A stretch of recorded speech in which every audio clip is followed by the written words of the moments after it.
to day 2 of our 30-day Pilates program for our internal snapping hip.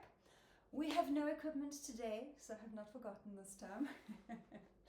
Okay, so today is about neutral and awareness. So we're going to focus a lot on our neutral pelvis, finding it. We've done the exercise already with the tilting, but we're now going to do a little bit more with that tilt to really find that neutral position. And then we're going to build onto there with some exercises using the legs in the air, focusing on keeping the pelvis nice, steady, and neutral. Okay, so let us begin. You're going to lay flat on your back. You can place your hands on your pelvis. So you're going to create a triangle, yes, a triangle with your hands. You're going to place your index fingers on your pubic bone, and then the palms of the tip of the palms of the hands on your actual hip bones. We're going to go for 10 reps. Now we've gone through the breathing in the previous one where we exhale, draw the belly in and imprint. And then as we inhale, we're going to do the reverse and go into a gentle arch. We want the movement to be nice and gentle, so it's not going to absolute maximums. And we're going to do that for 10 reps, slowly reducing the rock until we get to a point where we feel like the hips on a flat surface with the pubic bone, that we could put a tray of glasses full of water on top and the water would stay parallel and level to the floor. So we're going to take a lovely inhale, exhale, draw the belly in, connect the pelvic floor, imprinting the lower back. So here you'll be able to really feel that your index fingers are sitting higher than the base of the palms. As you inhale, you return to neutral, but go for a gentle arch. Okay, my lower back is lifted off the floor. Now my base of my palms are sitting higher than the index fingers. Exhale to imprint, inhale to arch. Keep moving through, making the movement smaller and smaller and smaller. Can you even close your eyes so that you can feel the hands, and keep making it smaller and smaller and smaller until you feel like pubic bone and palms of hands are in a flat neutral position. Okay, you can peek up and take a look-see just to help yourself visually, and then we reconnect those ribs. Now I want you to take note of where you're feeling the pressure on the back of the pelvis. That is your point of anchor while we go in for some single leg toe taps. Now this is where we're going to really challenge the core from a stability perspective. What does tend to happen as people lift a leg, so for instance if I lift my right leg, then the right hip will drop and the left hip will elevate. We want to try avoid that as much as possible. So we're going to inhale, keeping the pressure in the same place. Exhale to draw the belly in, connect the pelvic floor, ribs activated. That is now going to hold the bone structure from the pelvis to the rib cage steady. And then lift the right leg up, staying in the same place with that pelvis. Now it's 90 degrees, so knee above hip, shin parallel to the floor. We're going to hinge from the hip joint itself. Keep the knee 90. You inhale to lower and tap. My toe is landing further forward than the other leg because the other leg is at more of an acute angle, not a 90 degree. Keeping connected in the front, exhale to lift the leg back up. Pausing at 90, we don't want to bring it too far in. Inhale, hinging and tapping down, exhaling, lifting up. It's quite a challenging exercise when you really focus and take your time. Okay, when you inhale, you want to keep that belly in. Inhale into the ribs. Exhale to lift. Let's go 5 more.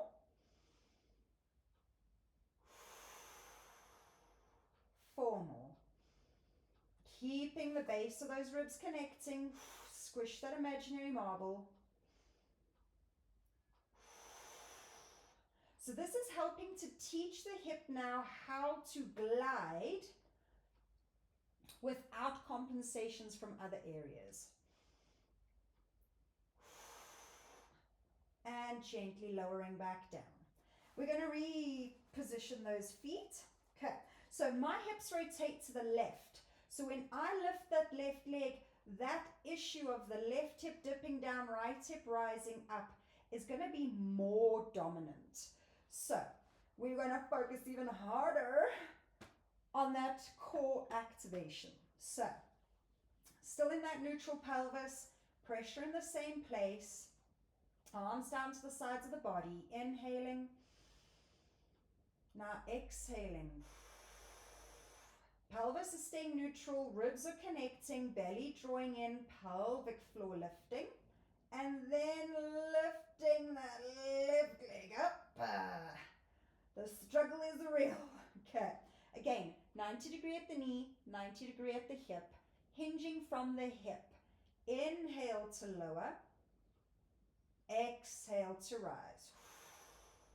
We want to make sure there's no arching in the lower back as the leg lowers, because that's then the hip flexor pulling, that psoas that we worked on.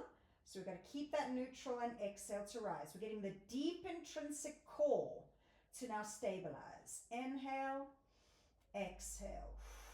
Relaxing shoulders. Inhale. I'm shaking, guys. My word.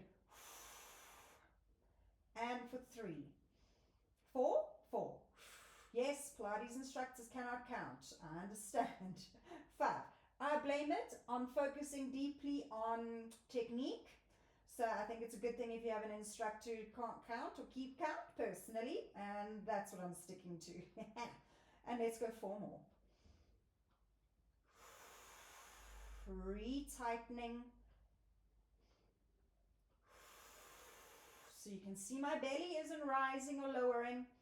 I'm breathing into the rib cage so I can keep that core activation, keep the stability. And last one. And lowering back down. Okay, so when you lower the foot down, if you feel things move to come back to relaxed position, then that's an indicator that things did move a bit. So that exercise can take time to, I don't want to say perfect, but to perfect, essentially. So from there, the next level up is dead bug. I think it's actually a double level up personally. So, okay, I'm going to give you the in-betweener and then the dead bug. Now, I don't want you moving on until you get this specific exercise nicely stabilized. So if you find it was moving, come back to the right side, start again. Otherwise, the next level up is moving the legs simultaneously. That's going to load this area even more. It's going to also get more into the hip flexor, so this is why this has to work even harder. Well, not why, but part of why we need to work in that core harder. So we're going to exhale, engage, keep steady, right leg up. Inhale, deep activation. As you exhale, swapping the legs. Lightly tap the toe down, 90 degrees. Inhale, exhale, swap. If your foot cramps, flex. Inhale, exhale, swap. So what often happens with people is the ribs slightly flare, and as they swap, if you watch my hips, then they get that little movement. And that little movement now instantly pulls my lower back up, ribs up, and that hip flexor is then turned on. So we've got to make sure that we keep that neutral when we're swapping. Okay. If you cannot keep the neutral when swapping, I don't want you moving on to the next exercise yet. Continue there. Now, for dead bug. It's even more loaded than the exercise we just did. So because we're going to have both legs lifted up to tabletop at the same time and the arms in the air. So we're going to inhale, arms straight up in front of the shoulders, ribs connected. Exhaling, lifting one leg. Tighten even deeper so that there's no rocking of the hips as you lift the other leg up. Okay, from there, a little bit of coordination. Inhale, right arm up, left toe down. You only take the arm as high over as possible, keeping the ribs connected, and then exhale to bring it all back up. Alternating sides. Inhale, right toe down, left arm up, ribs connected, I'm shaking, exhale to rise. I'm a rib flarer, so it's a very challenging thing for me to do. Inhale, right arm, left leg. Exhale. Inhale, left arm, right leg. Exhale. Okay. Set 3. Good. Set 4. We're part of set 3 still. Yep. Exhale up. Okay. Set number 4. Exhale up. Inhale. It's a difficult thing to inhale to bring the limbs towards the floor. Exhale up. That's why breathing into the ribs is so important with Pilates. Inhale over, because then you keep the core connected when you breathe into the ribs. Woo! Gently lower down. Now, if you're activating appropriately, you're going to feel all of that. But as I was saying, what was I saying? Yes, keeping it all connected on the inhale. That's why we do Pilates breathing into the rib cage, so that the belly can stay drawn in and active, so that when you inhale, you don't lose the connection with your core and the stability there.